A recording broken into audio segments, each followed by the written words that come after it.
Di depan gerbang sebuah jembatan di kota London, duduklah seorang buta peminta-minta. Setiap hari ia duduk di situ sambil memainkan biolanya yang sudah usang dan menaruh kaleng di depan tempat duduknya. Dia berharap orang-orang yang lalu lalang akan merasa iba mendengar gesekan biolanya, lalu memberinya sedikit uang. Pada suatu hari, seorang pria berjubah panjang lewat di situ. Pria itu memperhatikan si pengemis buta memainkan biolanya, dan ternyata tidak ada seorang pun yang lewat mau memperhatikan si pengemis itu, apalagi memberinya uang. Kemudian pria itu menghampiri si pengemis dan memintanya untuk meminjamkan biola usangnya. Si pengemis buta menolak, katanya, "Tidak, ini adalah hartaku satu-satunya." Pria tersebut terus membujuk, "Hanya untuk sebuah lagu sajalah," katanya. Dengan agak terpaksa, akhirnya si pengemis meminjamkan biola tuanya. Pria berjubah panjang kemudian berbisik, "Saya akan beri contoh padamu cara memainkan biola dengan sepenuh hati, dengan sungguh-sungguh menghayati." Kemudian pria berjubah itu segera mulai memainkan sebuah lagu dengan luar biasa indah dan syahdu.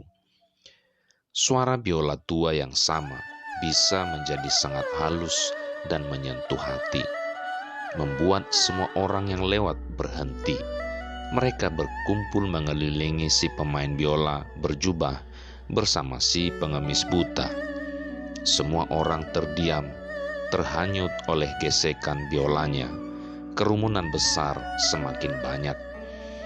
Si pengemis buta pun terkesan dan ternganga. Ia tidak dapat berkata-kata.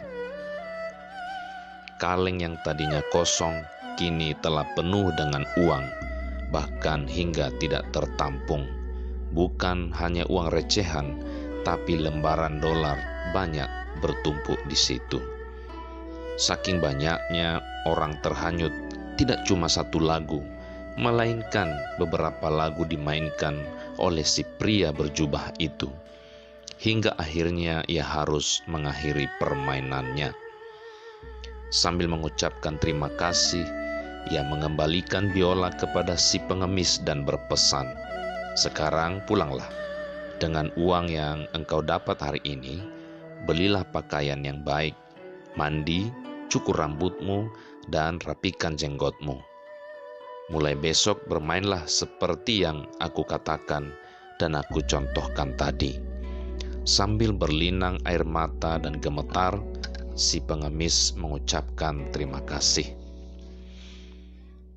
Pria berjubah hanya tersenyum, lalu beranjak perlahan meninggalkan tempat itu. Keesokan harinya, pengemis buta sudah kembali duduk di tempat yang sama dengan penampilan yang berbeda. Ia memakai setelan jas, rambut dikucir, janggut rapi, dan sedikit aroma parfum yang lembut. Lalu ia mulai memainkan biolanya dengan halus, sepenuh hati meresapi. Terdengar sungguh indah dan syahdu kali ini. Dalam waktu sebentar saja, orang-orang yang lewat kembali berkerumun menikmati lagu-lagu sambil memasukkan uang ke dalam kotak yang cukup besar, bukan lagi kaleng. Sejak hari itu, si pengemis buta ini tidak lagi disebut peminta-minta, tetapi orang menyebutnya seniman jalanan yang sangat menghibur para pejalan yang lewat. Nasib si pengemis buta sudah berubah, tetapi ia tidak pernah tahu siapa pria berjubah yang telah menolongnya. Apakah saudara ingin tahu siapa pria berjubah panjang itu?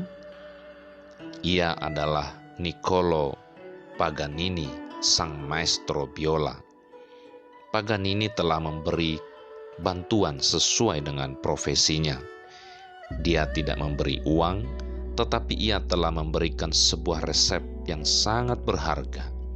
Saudaraku, banyak cara bagi kita untuk bisa menjadi seperti Paganini dalam membantu orang lain.